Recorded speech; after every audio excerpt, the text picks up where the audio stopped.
I never thought mixing chess with a roguelike dungeon crawler would work. The idea sounds clumsy, like trying to turn a textbook into a roller coaster. But Below the Crown is one of the most brilliant, most elegantly designed games I have played all year. I went from a skeptic to a true believer in a matter of hours. So what makes this combination so brilliant? How did the developers at Misfits Attic, the creators of Duskers, manage to turn the ancient game of chess into a thrilling modern dungeon crawler? Join me as I explore the dungeons of Below the Crown and break down its deep tactical gameplay. Below the Crown isn't a chess game. Let's get that out of the way.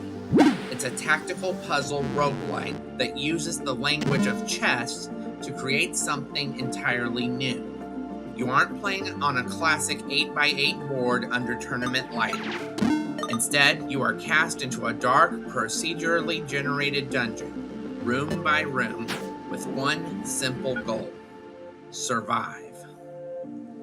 You play as a wizard commanding a small party of chess-inspired units.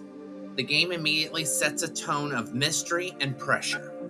Every run is a descent into a dungeon to clear out enemies within at the behest of a mysterious emperor.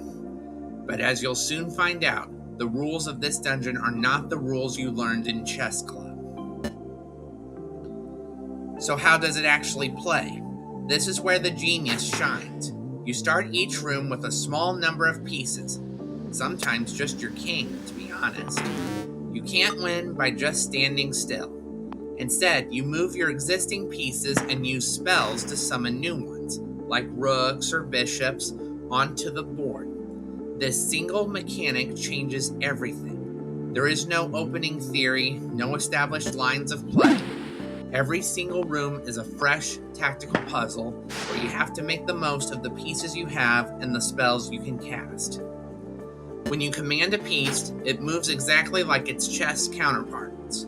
Rooks travel in straight lines, bishops cut across diagonals, knights make their signature L-shaped jumps, you know, the works. Each turn, you can make a couple of moves, and then the enemy gets to go. The objective isn't always checkmate, but often to eliminate all the monsters on the floor. This flexibility is key, turning rigid combat into a fluid puzzle of survival. It rewards clever thinking over brute force, asking you to consistently evaluate your options. But this is a dungeon crawler, and dungeons have their own dangers. What truly makes Below the Crown a masterpiece is how it breaks the sacred rules of chess to create tension. Some enemies might be immune to damage unless you're right next to them, while others might leave behind hazardous tiles that hurt your pieces. Analysis paralysis, the old enemy of turn-based strategy, is challenged by these new deadly threats. This is where the roguelike elements come alive. After clearing a room, you'll spend your gold on upgrades. You can get more health for your pieces, or you can add powerful effects to your spells and pieces. Between runs, you unlock new wizards to play as, and powerful runes that modify the dungeons you conquer, each with unique enemies and mechanics. This meta progression ensures that every failure is still a step forward. It's a design philosophy that has been perfected in the roguelike genre. Let me paint you a picture. I was in a room down to my last piece, the king. A hulking enemy had me blocked in, and two other creatures were ready to attack from the sides. I was cornered. I couldn't survive another turn. My hand was almost useless. A couple of spells I couldn't use. But then I saw it. The last card in my hand, a spell to summon a knight.